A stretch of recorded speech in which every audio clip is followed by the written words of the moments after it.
Tayyib. Bismillahirrahmanirrahim. Assalamualaikum warahmatullahi wabarakatuh.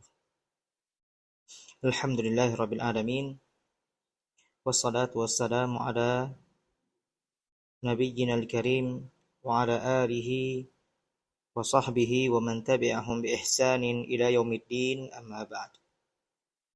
Alhamdulillah, bersyukur kepada Allah yang masih memberikan kita kesempatan untuk melanjutkan pelajaran kita di kitab Mulakhas Ta'zim al-Ilm, yaitu ringkasan dari kitab Ta'zim al-Ilm, itu yang berhubungan dengan pengagungan terhadap ilmu syar'i. Setelah selesai kita membahas al-ma'qid al-awwal, simpul pertama, yaitu tathiru wi'a'il ilm, yaitu hendaknya seorang penuntut ilmu ia mensucikan wadah ilmu tersebut, yaitu hati, sebagaimana yang telah kita jelaskan di pertemuan yang lalu. Nah, pada malam ini insyaallah kita akan membaca al-ma'qidus tsani, simpul kedua, yaitu ikhlasun niyyah fihi, yaitu mengikhlaskan niat dalam menuntut ilmu. Nah, faidah jamaah sekalian dalam hati Allah, al-ma'qid ini maknanya apa? Simpul, yaitu simpul yang membelenggu seorang penuntut ilmu, yang dimana penuntut ilmu ya mereka berbeda-beda, ya berbeda-beda sifatnya, dan manusia, dan kita katakan ya sebagaimana Allah berfirman dalam Al-Qur'an, innan nafsa la'ammaratu bisu, sungguhnya jiwa ini sungguh mengajak kepada keburukan. Makanya kita mempelajari al-ma'qid, simpul-simpul yang membelenggu setiap penuntut ilmu agar tidak keluar dari jalan ilmu. Nah, berkata Syekh, al-ma'qidus tsani ikhlasun niyyah fihi, mengikhlaskan niat dalam menuntut ilmu. Qala inna ikhlasal a'mal asasu qubuliha wa sullamu usuliha. Qala ta'ala wa ma umiru illa liya'budullaha mukhlishina lahuddin hunafa. Nah, Syekh mengatakan sesungguhnya keikhlasan dalam beramal yaitu merupakan pondasi ataupun kita katakan syarat amal tersebut diterima, yaitu dengan ikhlas.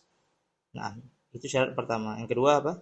Al-mutaba'ah, mengikuti tuntunan Nabi Muhammad SAW.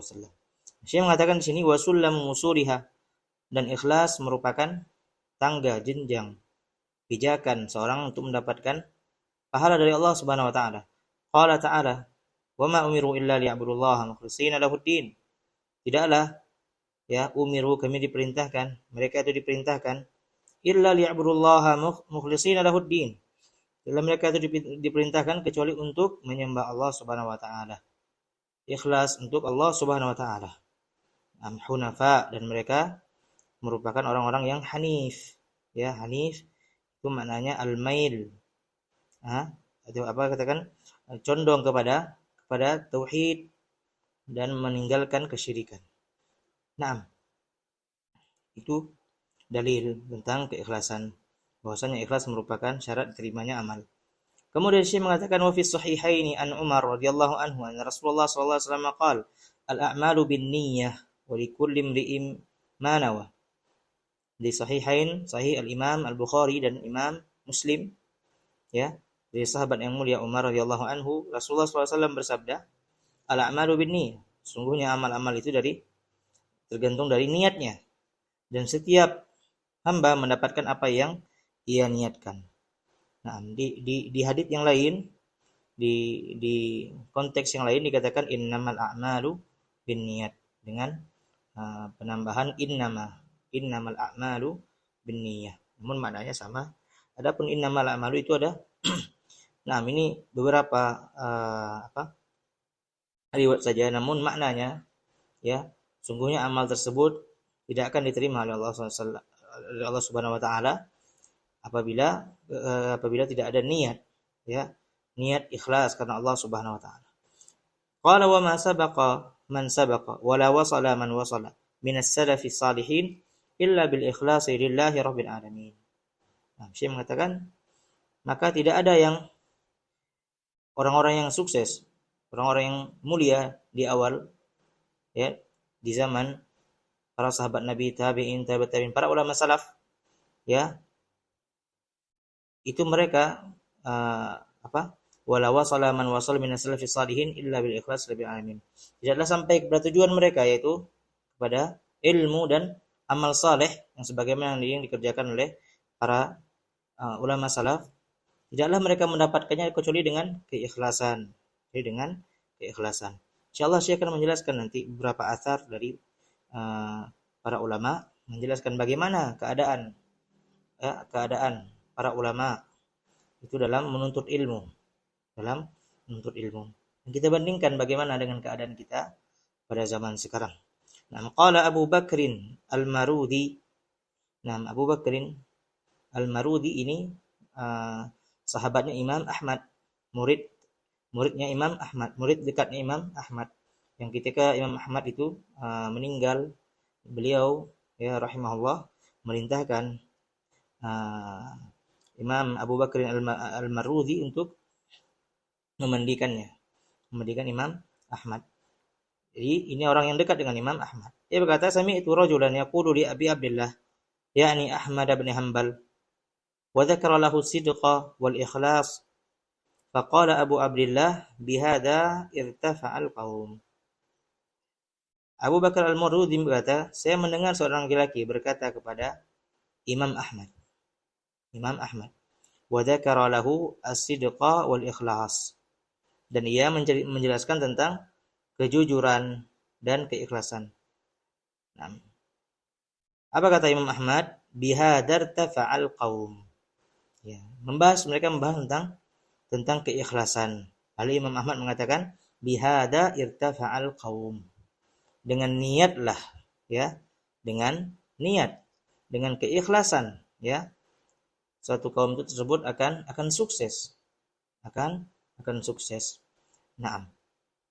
Kemudian wa inna ma yanalul mar'u al-ilma ala qadri ikhlasihi. Nah, ini penjelasan tentang apa yang didapatkan oleh seorang hamba. Dia di kadar keikhlasan yang ia punya. Syekh berkata, wal ikhlasu fil ilmi yaqumu ala arba'ati usulin biha tatahaqqaqu niyyatul ilmi lil muta'allimi idza qasadaha. Syekh berkata, keikhlasan dalam ilmu itu berdiri dengan 4 pilar, ya, 4 pondasi. Biha tatahaqqaqu niyyatul ilmi lil muta'allim idza qasadaha. Apabila dia ya melihat 4 pilar tersebut, dia melaksanakannya. Nah, ia itu orang yang menuntut ilmu. Nah, bagaimana dia mengikhlaskan niat? Ini maknanya. Bagaimana dia seorang menuntut ilmu mengikhlaskan niat? Itu dengan mengetahui 4 pilar, 4 usul. Nah, yang pertama, apa yang kita niatkan? Ya, apa yang kita inginkan dari menuntut ilmu itu? Nah, apabila kita menginginkan 4 pilar tersebut, maka di sini kita insyaallah akan menjadi orang-orang yang ikhlas. Kita memohon kepada Allah Subhanahu wa taala agar diberikan keikhlasan dalam menuntut ilmu dan beramal. Yang pertama, seseorang apabila dia ingin menuntut ilmu, hendaklah ia meniatkan yang pertama, raf'ul jahli an nafsihi wa bi ta'rifiha ma 'alaiha min al-'ubudiyyat wa iqafiha 'ala maqasidil amri wan nahi. Yang pertama, seseorang yang ingin menuntut ilmu, ia niatkan dari dirinya untuk mengangkat kejahilan. Yang pertama, dia niatkan dirinya untuk mengangkat kejahilan dari dirinya. Jamaah sekalian mati dari Allah. Seseorang apabila ia jahil pada suatu perkara agama, yang perkara tersebut perkara sunnah, maka ini masih tidak bermasalah. Perkara yang sunnah, mustahab. Ketika dia jahil, dia tidak mengetahui, bodoh. Apabila dia tidak mengetahui dalam perkara-perkara yang wajib, ini musibah. Ini musibah. Ya, apalagi yang berhubungan dengan kesyirikan, ketauhidan. Banyak orang terjatuh ke dalam kesyirikan. Dan kesyirikan merupakan lawan dari tauhid. Dan tauhid merupakan ibadah yang paling mulia. Dan jahil, bodoh kita terhadap tauhid, dan bodoh kita terhadap kesyirikan, ini merupakan dosa besar. Nah, kita tidak mempelajarinya dan bahkan bisa terjatuh dalam kesyirikan, dosa yang paling besar. Nah, tentu saja jamaah sekalian mati oleh Allah, mempelajari agama Islam itu wajib. Wajib. Jadi, orang yang tinggal dalam lingkungan Islam, wajib dia menuntut ilmu. Bahkan orang yang jauh dari lingkungan Islam pun, sekarang Allah bukakan bagi mereka, bagi manusia, banyak fasilitas. Nah, tegaklah hujjah Allah Subhanahu wa taala di atas alam. Nah, kemudian yaitu dengan mengangkat kejahilan dari dirinya. Itu niat dia. Niat seorang tersebut. Yaitu bagaimana dengan mengajarkan diri itu. Ya, kita ajarkan diri kita. Ini diri ya antum atau diri ini kita berbicara padanya, ini kita Syekh bi ta'rifiha ma 'alaiha min al-'ubudiyah. Mengenalkan diri kita itu akan bahwasannya diri kita tersebut punya tanggung jawab dalam ubudiyah, dalam peribadahan dan dalam menaati perintah Allah dan larangan Allah. Nah, kemudian yang kedua, raf'ul jahli 'anil khalqi. Setelah dia berilmu, maka dia mendakwahkan ilmunya. Nah, seperti inilah yang seharusnya penuntut ilmu meniatkan dirinya. Dia niat menuntut ilmu agar dia bisa mendakwahkan keluarganya. Ya, mungkin banyak dari keluarga-keluarga yang masih di atas kesalahan, penyimpangan, ya, bahkan wa'udzubillah dalam kesyirikan. Nah, ini sangatlah penting jemaah sekalian. Qu anfusakum wa ahlikum nar. Kata Allah dalam Al-Qur'an, selamatkanlah diri kalian dan keluarga kalian dari api neraka Allah. Nah, ini kewajiban. Ini kewajiban. Nah, yang kedua, raf'ul jahli 'anil khalqi, mengangkat kebodohan dari makhluk, dari kaum muslimin secara umum. Nah, bi ta'limihim wa irsyadihim lima fihi salahu dunyahum wa akhiratihim. Yaitu dengan mengajarkan mereka, memberikan mereka petunjuk, ya, yang bermanfaat bagi mereka dari kebutuhannya di dunia dan di akhirat. Nah, ini yang kedua, seseorang meniatkan dirinya dalam menuntut ilmu. Nah, Allah berfirman dalam Al-Quran, "Qul hadhihi sabili ad'u ila Allah ala basiratin ana wa man ittaba'ani wa subhanallah wa ma ana minal musyrikin." Qul hadhihi sabili, wahai Muhammad katakan hadhihi sabili, ini jalanku. Ad'u ila Allah, saya mengajak kepada Allah ala basirah, dengan ilmu. Nah, dengan ilmu. Karena tidak mungkin seseorang ya berdakwah tanpa ilmu. Dan berdakwah jemaah sekalian, jangan dibayangkan berdakwah itu harus seperti ulama ya kemana-mana. Enggak. Ya tentunya kita punya kapasitas. Ya, kita punya kapasitas. Apa yang kita mampu sampaikan, kita sampaikan. Walaupun bukan di masjid. Walaupun bukan di masjid, ya di rumah. Ya, adapun di lingkungan masyarakat. Nah, ini merupakan kewajiban bagi seorang yang mempelajari ilmu. Kemudian, yang ketiga, niatkan diri kita untuk apa? Ihya'ul ilm, menghidupkan ilmu. Menghidupkan ilmu, wa hifdzuhu minad dhaya', dan menjaganya dari ketelantaran. Dan subhanallah, jamaah sekalian yang dirahmati oleh Allah, sekarang ulama ya sedikit la yaqbil ya apa Allah Rasulullah SAW bersabda, Allah tidak mengangkat ilmu itu intiza'an min qulubin nas. Allah tidak mengangkat ilmu itu dengan ditarik langsung dari hati manusia. Walakin yaqbid al-ilm biqabdil ulama. Namun Allah Subhanahu wa taala ya, Allah Subhanahu wa taala mengangkat ilmu itu dengan mematikan para ulama, meninggalnya dengan wafatnya para ulama. Maka sadarlah diri kita sekarang di zaman yang penuh fitnah. Maka hendaknya kita menekadkan kuat, bertahan di atas kebenaran, di atas jalan Rasulullah sallallahu alaihi wasallam. Nah, dengan menghidupkan ilmu, dengan menghidupkan ilmu. Nah, ada orang mengatakan, ya kenapa harus menggunakan media sosial? Kenapa tidak ke masjid saja?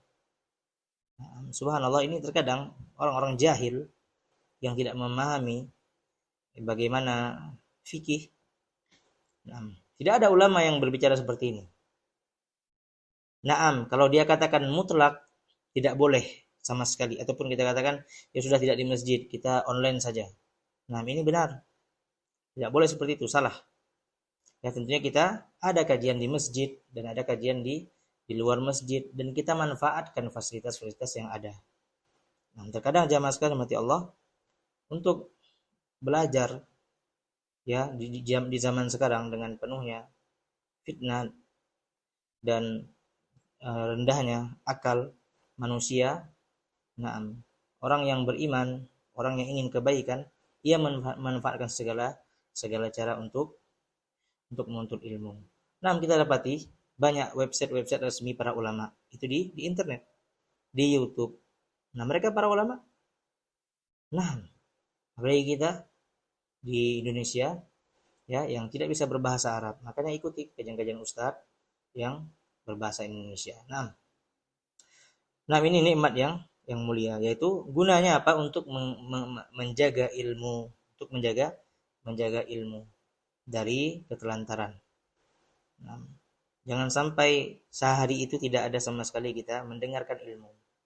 Minimal ya 30 menit, 20 menit ada ilmu yang kita dengar.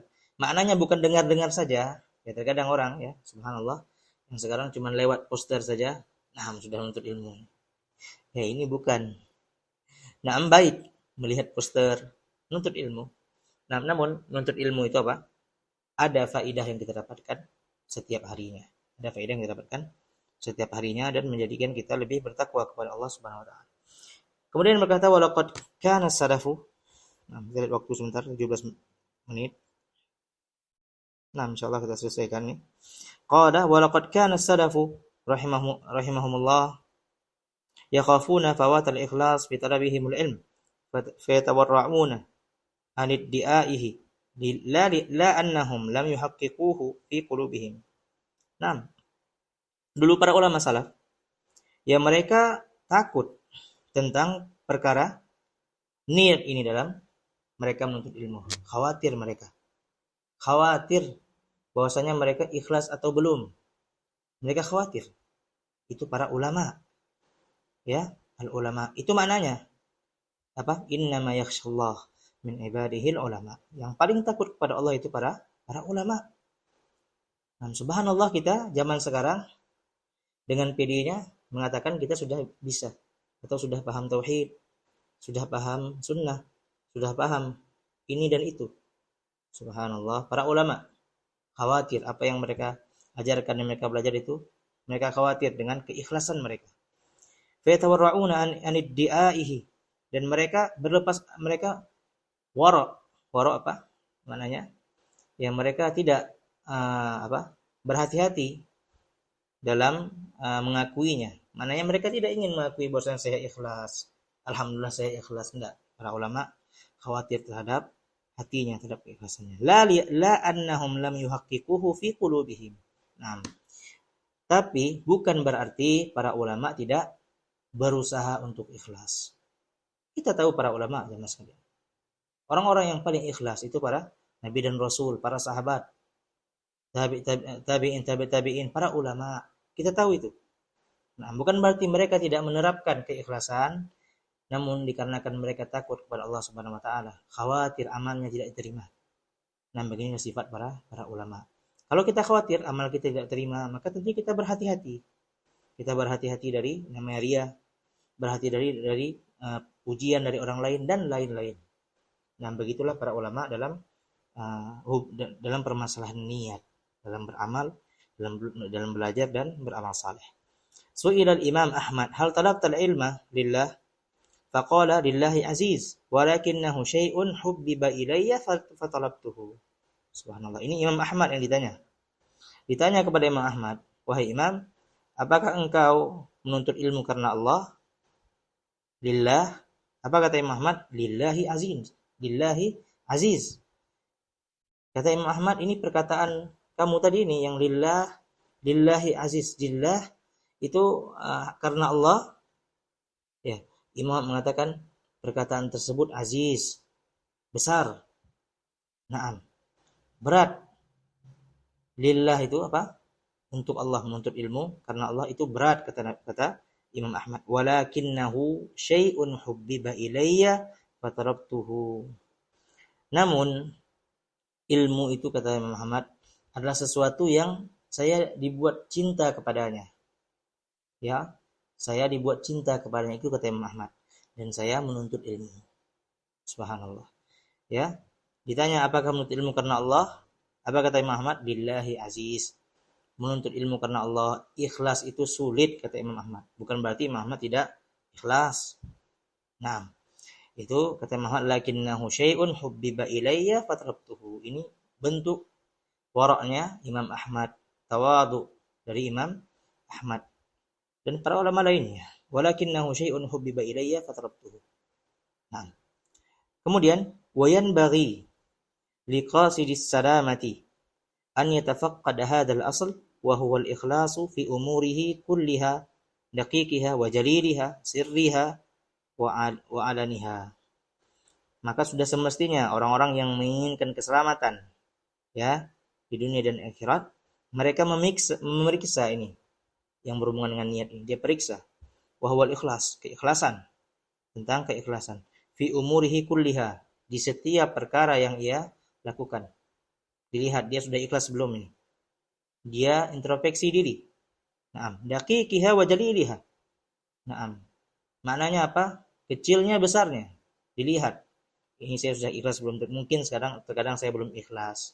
Oh, mungkin saya menuntut ilmu. Naam, cuman enggak enakan saja sama teman, nanti dibilang seperti ini. Nah, ini dilihat. Sudah ikhlas belum kita menuntut ilmu. Sirriha wa alaniha. Yang nampak ataupun tidak nampak. Nah, maknanya kita introspeksi diri. Apakah kita telah termasuk orang-orang ikhlas atau belum?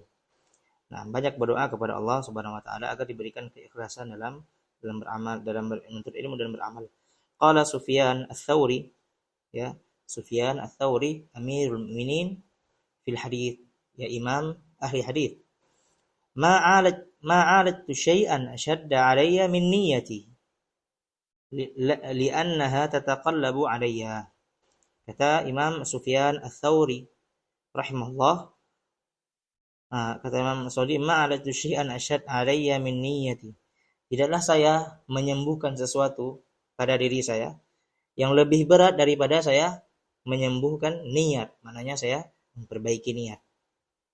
Ya, tidaklah ada yang lebih berat bagi saya selain niat. Nah, niat sangatlah berat, jamaah sekalian yang dirahmati oleh Allah Subhanahu wa taala. Li'annaha tataqallabu 'alayya, karena niat itu tataqallab, berubah-ubah. Ya, niat itu berubah-ubah. Nah, disampaikan di athar di bawahnya, bal qala Sulaiman al-Hashimi, ini Sulaiman ibn Daud al-Hashimi, ulama besar di abad ke-200 Hijriah. Nah, sekitar 200 Hijriah. Rubbama uhadditsu bihaditsin wahidin wa li niyyatun fa idza ataitu ala ba'dihi taghayyarat niyyati fa idza al-haditsul wahidu yahtaju ila niyyat. Subhanallah. Apa kata Imam? Terkadang saya menyampaikan satu hadits, ya, dan dia ada niat di sana, niat yang baik. Nah, dia sampaikan untuk mengajarkan umat, ya. Fa idza ataitu ala ba'dihi taghayyarat niyyati. Dan ketika hadis, ya tentunya hadis ada beberapa baris. Nah, ada beberapa baris. Ketika di sebagian hadis tiba-tiba niatnya berubah. Naam, fa idzal haditsul wahid yahtaju ila niyyat. Dan terkadang ketika menyampaikan satu hadis bisa berubah-ubah niatnya, bisa banyak niatnya. Nah, subhanallah, niat itu berubah-ubah jemaah sekalian. Niat itu berubah-ubah. Nah, bagaimana jelinya para ulama melihat perkara niat. Nah, terkadang kita datang ya ingin menuntut ilmu, misalnya. Namun di perjalanan dan lain-lain ada hal-hal yang membuat kita bisa ria. Nah, awalnya ingin menuntut ilmu. ingin ke masjid ataupun ingin ke majelis ilmu. Nah, namun di perjalanan teringat hal yang lain.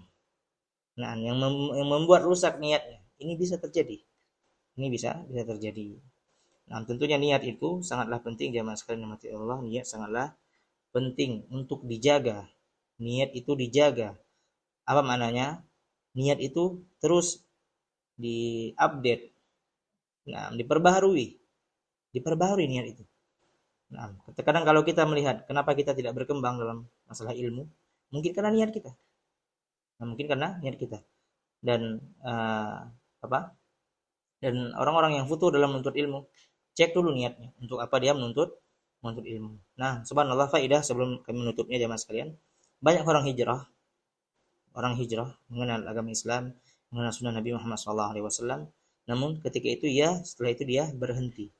Nah, sebulan, 2 bulan, 3 bulan, setahun, 2 tahun, 3 tahun, terus hilang. Nah, apa kata Syekh yang kemarin? Fala yalumanna in fatara illa nafsahu. Janganlah ia mencela kecuali dirinya.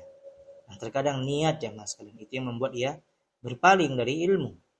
Niat. Nah, berpaling dari ilmu, dan ia tidak taksil, dia tidak mempelajari ilmu dari dasar. Nah, cuman sekedar hijrah semangat saja di awal. Nah, ini banyak terjadi. Kita mengatakan kita lebih baik, namun agama ini kita dinasihatkan Nabi SAW untuk saling menasihati. Wadzakir, Allah berfirman dalam Al-Quran, wadzakir fa inna dzikra tanfa'ul mu'minin. Berilah peringatan, sesungguhnya peringatan tersebut sangatlah bermanfaat bagi kaum mukminin. Nah, hada wallahu taala alam. Semoga bisa dipahami.